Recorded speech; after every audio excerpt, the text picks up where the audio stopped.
안녕하세요. 성북구에 위치한 주동영교회 멤버로 있는 샘 초이입니다. 저희 교회가 개척교회인데요. 예배드리는 방식이 여느 교회처럼 하는 것은 아니고 조금 다릅니다.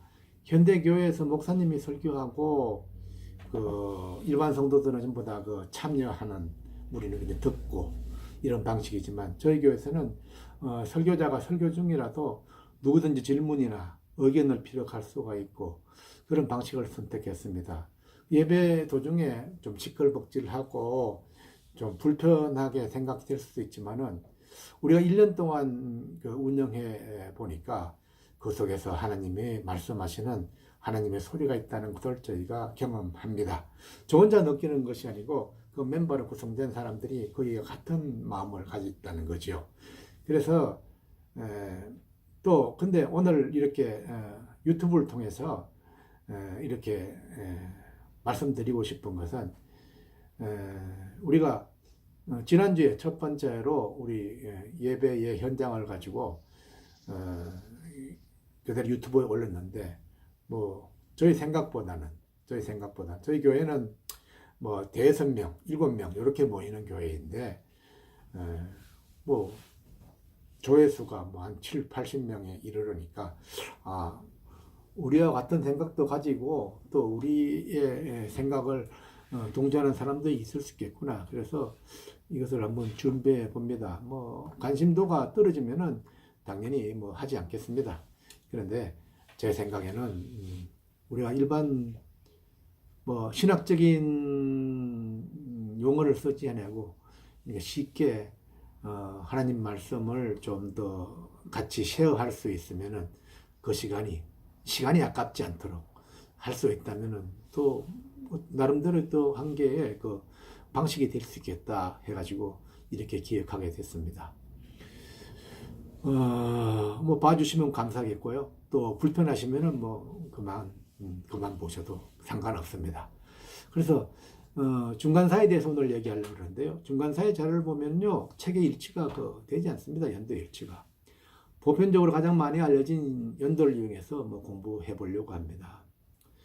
하나님이 침묵하셨다. 하나님이 침묵하시는 시기가 400년의 기간인데요. 예수 그리스도가 이제 오신 지가, 올해가 지금이 2019년이잖아요. 그러면 예수 그리스도가 오신 지가 2019년 됐다는 소리 아니에요. 그죠? 그런데 예수 그리스도가 오시기 전의 얘기를 이제 BC라고 얘기를 하잖아요. 그럼 before Christ입니다. 예수 그리스도가 오시기 전. 예수 그리스도가 오시기 전에 한 400년 동안에 하나님은 특별한 사람을 통해 가지고 세상을 운영하시고 다스리시는데, 특별한 사람한테 이렇게 특별한 말씀을 하세요. 성경을 보게 되면은 그 특별한 사람한테 가서 특별한 말씀을 하면은, 그 말씀을 전하는 사람은 꼭 그 세상에다가 그 대상되는 사람한테 그걸 말해야만 돼요. 근데 그 사람은, 하나님 입장에서는 그 사람은 그걸 위해서 태어난 사람이야. 그걸 위해서 태어난 사람이에요. 근데 그 사람은 자우지간 좋은 말만 하는 게 아니니까, 나쁜 말이 대부분이니까 그걸 전하기 싫어해. 어떤 상황, 자기가 죽을 수도 있는 거야. 그런데 하나님 입장에서 보면은 그 사람은 그거를 말하고 생명을 다한다라도 이 세상에 존재하는 그 이유와 그게 다 되었기 때문에 하나님은 그렇게 그분들을 그렇게 쓰시는 것 같아요. 그런데 현대교회에서는 사실은 이미 완성된 이 성경을 통해서 그분의 소리를 우리 듣곤 하지요. 그런데 요즘도 하나님의 소리를 계속 전해지고 있지만, 쉽게 내가 이런 소리 들었다, 또 저런 소리 들었다 이렇게 말하면은 쉽게 이단이란 그룹에 몰리게 되는 거고, 저도 사실 그런 거에 대해서 절대로 믿지 않습니다. 그리고 그렇게 말씀하시는 무리들이 보면은 저희는 사실은 거부하는 입장입니다. 그래서 근데 분명한 것은, 여러분들이 학문적으로, 제 경험은 학문적으로 공부를 했는데 성령이 그때 임해서 나를 변화시키고 나를 감동시킨다는 사실입니다. 그래서 나를 변화시키고 감동시키는 것이 결국은 나의 이성의 주체가 되는 것이냐, 그렇지 않으면 우리가 알지 못하는 그 무엇이 강력한 힘에 의해 되는 것이냐, 이건 여러분의 판단에 맡겼어요. 그래서 그 예수 그리스도가 오시는 기점으로 말해가지고 그 400년 동안 그 침묵기, 하나님이 침묵하셨다는 그 침묵기에 대해서 오늘은 좀 공부해 볼까 합니다. 한 뭐 10분 정도를 이렇게 잘라가지고 이렇게 오늘은 뭐 10분 됐으면은 또 다음 기회에 또 10분 이런 식으로 하려고 합니다. 여러분들 너무 부담스럽게 생각하지 마시고 또 관심이 있는 분들만 들어주시기 바랍니다. 근데 이제 성경을 우리가 보게 되면은 선지자와 제사장이 이제 개념이 있잖아요. 근데 선지자가 기록한 역사서가 몇 권인가 하면은 7권입니다. 역사서가요.